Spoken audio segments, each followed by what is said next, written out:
Finally tonight, silence may be golden, but not far from New York City, there's a young boy who's discovered something even more precious, speaking. Here's Steve Hartman's Assignment America. Clang, clang, rattle, bing, bang, gonna make my noise all day. Come on, sing. Every kid in Penny Weezer's first grade special needs class is capable of making noise. Mark Oliveri has just chosen not to. Noise all day. Lovely little guy, seemed, happy to be in school, and he was not talking. How are we going to crack this? It's actually not uncommon for some kids to clam up at school. It's called selective mutism. But this was different. How was school? Nothing. According to Mark's mom, April, he didn't talk at home either. Where would you like to go today? Nothing. Not ever. For 6 years? 6 years, and nary a peep, even though the doctors could find nothing medically wrong with the child. Everyone was at wit's end. Until one day last December, when Mark came home from school looking like he was about to burst. So I look at Mark and I say, Mark, do you want to tell me something? And up comes, boo!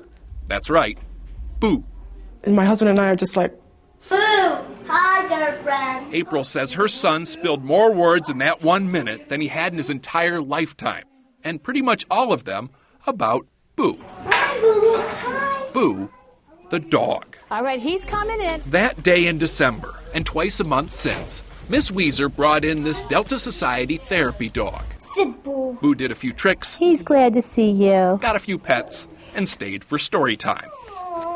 By adult standards, it really wasn't anything worth running home about. But in the mind of this first grader, there was something about this dog that got him to open up. since then, April says, he's hardly shut up, which is fine by her. I love you. It's great. Because no one knows for sure why Mark wasn't talking in the first place, it's hard to say for sure why he's starting now. Okay. In fact, some experts have questioned how a dog could possibly work such magic. To which folks here reply, those experts don't know Boo.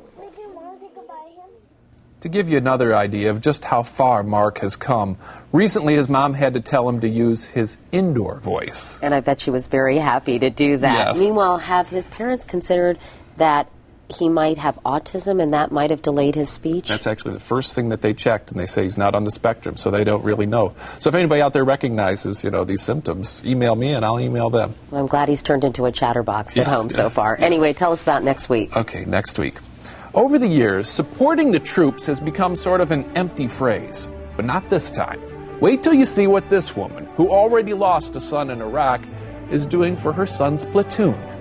If you've got a great story, or if you just read one in the local paper, please tell me about it by going to cbsnews.com and clicking on Assignment America.